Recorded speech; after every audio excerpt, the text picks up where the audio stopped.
Bonjour les amis, j'espère que cette vidéo te trouve en bonne santé. Aujourd'hui, je te présente la différence entre les thés verts, donc les thés verts de première qualité, les thés verts là que tu dois consommer, et les thés verts comme cette marque ici, qui sont en quelque sorte les résidus, les déchets non biologiques. Oui, ce sont des produits bon marché, mais je vais te présenter la différence et t'expliquer les raisons pour lesquelles tu ne dois pas consommer les produits bas de gamme. Donc voilà, la première chose à retenir ici, c'est qu'il est très important de consommer du thé vert au quotidien. Tout simplement parce que cette plante-là contient des vertus médicinales extraordinaires pour notre santé. Ces molécules-là qui vont nous mettre à l'abri de certains problèmes de santé, certaines maladies chroniques, qui vont nous apporter un bien-être au quotidien. N'oublions surtout pas que le thé vert est la deuxième boisson la plus consommée au monde après de l'eau. Cependant, pour profiter des bienfaits médicinaux de cette plante-là, il faut consommer les produits, le thé vert de première qualité, le thé vert biologique qui ne contient pas des produits chimiques, des résidus de pesticides, ces molécules-là qui vont vraiment s'accumuler dans notre organisme et nous mettre plutôt à risque de contracter certains problèmes de santé. Les variétés et types de thé vert de bonne qualité. Vue d'ensemble et informations sur les types de thé vert allant du sencha, du bancha, le matcha, le kekuro et j'en passe. Dans cette vidéo, je vais parler des thés verts en provenance du Japon et le thé vert en provenance de la Chine. Alors, fondamentalement, on peut diviser la production de thé vert en deux types de régions aux méthodes différentes. Premièrement, la méthode japonaise qui a recours à la vapeur d'eau pour torréfier les feuilles de thé, c'est-à-dire stopper la fermentation enzymatique. Et deuxièmement, la méthode chinoise qui a recours à une torréfaction dans des cuves métalliques. Le thé vert japonais. Les thés de variétés japonaises se distinguent par le fait que la fermentation est arrêtée directement après la récolte par un processus extrêmement délicat de torréfaction à la vapeur d'eau. Cette méthode a l'avantage de ne pas trop endommager la feuille, permettant ainsi à la conservation de l'essentiel des propriétés médicinales de la plante. Au Japon, certaines variétés sont beaucoup plus mises en avant sur la production. Par exemple, le sencha, le bancha, le kekuro, le tencha et plein d'autres sortes. Ceux-ci se différencient par leur teneur variée en composants chimiques et les bienfaits pour la santé que ceux-ci procurent. Maintenant, le thé vert chinois. La méthode principale de torréfaction utilisée en Chine est dans les cuves métalliques. Les feuilles de thé vert sont chauffées à très haute température, aux alentours de 300 degrés Celsius, dans des grandes cuves métalliques. Malheureusement, ce procédé endommage énormément les feuilles, réduit leurs propriétés médicinales. Alors, on recommande aux personnes voulant bénéficier du pouvoir curatif du thé vert de choisir des thés verts torréfiés à la vapeur d'eau. Aussi, au Japon, il existe des normes et des protocoles très exigeants en termes de qualité agricole qui garantissent la qualité des thés disponibles sur le marché. C'est pour cette raison que Natiti a choisi de commercialiser les thés verts en provenance du Japon, les thés verts de première qualité et biologiques, parce que chez nous, c'est la qualité d'abord.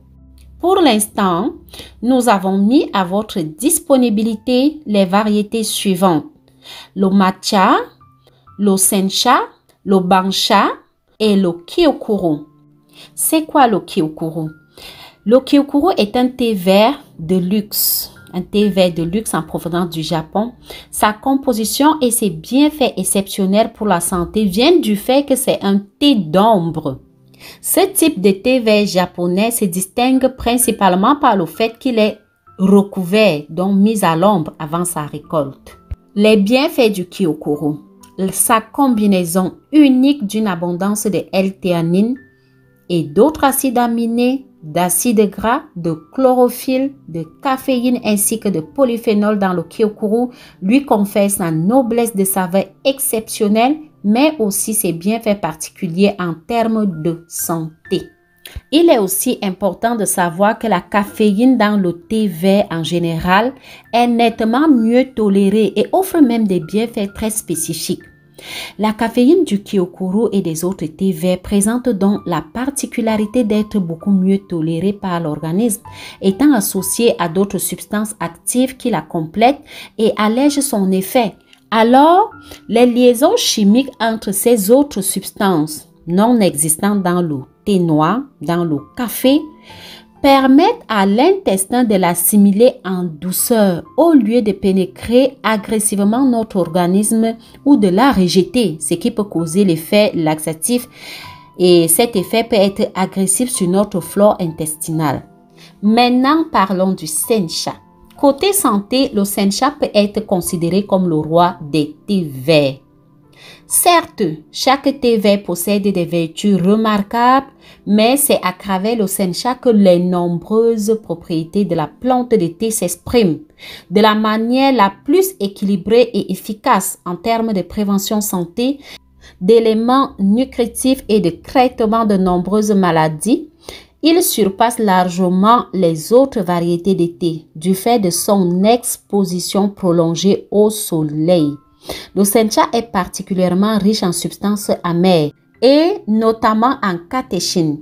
Les catéchines et plus spécifiquement les EGCG ont fait le sujet de plusieurs études qui ont démontré leurs nombreux effets positifs sur la santé. Entre autres, la perte de poids. De nombreuses études scientifiques prouvent que le thé vert en général participe activement à la perte de poids car il contient entre autres de nombreuses enzymes qui ont une influence positive sur le métabolisme. Il favorise également l'élimination des mauvaises graisses de manière générale. Ce constat est applicable à tous les thés verts, tout type de thé vert. Mais il est plus particulièrement valable en ce qui concerne le sencha et le matcha. Maintenant, autour du bancha. Le bancha est le deuxième thé le plus bu au Japon. Il se caractérise par une teneur particulièrement élevée en fer, un excellent allié contre les mycoses. Au Japon, le bancha est particulièrement apprécié comme thé de tous les jours et surtout après les repas ou pour aider à la digestion. Il possède moins de caféine que le sencha et encore moins que le kyokuro et donc adapté pour les personnes sensibles à la caféine et peut se boire en soirée. Les individus donc ayant une sensibilité à la caféine peuvent se retourner tout simplement vers ce thé vert. Les bienfaits du bancha. Le bancha, en comparaison avec le sencha et le kyokuro, a un spectre de bienfaits relativement étroit.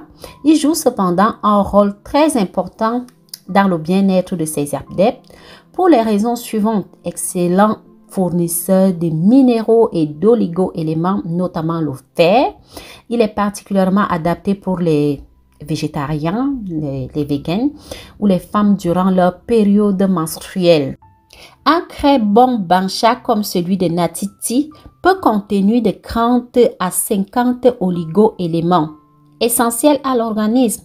Avant tout, il contient de grandes quantités de minéraux avec ses 38 mg de fer pour 100 g. Il fait partie des champions de la catégorie. Très bon effet sur la digestion par sa grande teneur en tanin, le bancha stimule et facilite la bonne assimilation des aliments.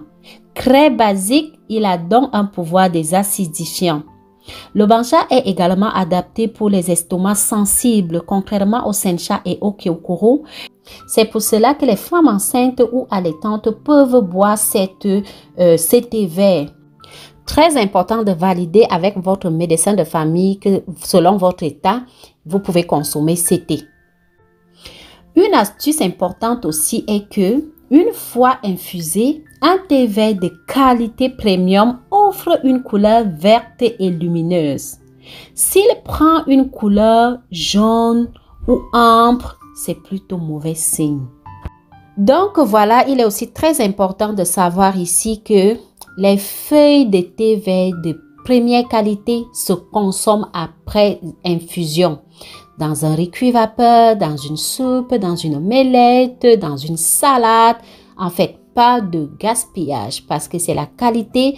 Ces feuilles-là, ces feuilles de thé vert-là ressemblent aux épinards. Donc, pas de gaspillage. Donc voilà, j'espère que cette vidéo va te permettre d'acheter des thés verts de première qualité parce que c'est ce dont ton organisme a besoin. Les thés verts bon marché, oui, ça ne coûte pas cher, mais ça ne vaut pas cher. Même si on te les donne gratuits, ne consomme pas parce que ton organisme n'a pas besoin de ça. Mieux vaut ne pas consommer que de consommer un produit qui va plutôt te mettre à risque de contracter certains problèmes de santé. N'oublie pas, les produits sont disponibles chez nous. Le thé vert est disponible chez nous et d'autres produits d'ailleurs de première qualité. Et surtout au prix imbattable. Bon, voilà, merci de m'avoir écouté. Je suis Madame Nathalie Lévesque, professionnelle de la santé, une amoureuse du bien-être, de la bonne santé. Je te souhaite une excellente journée et au revoir.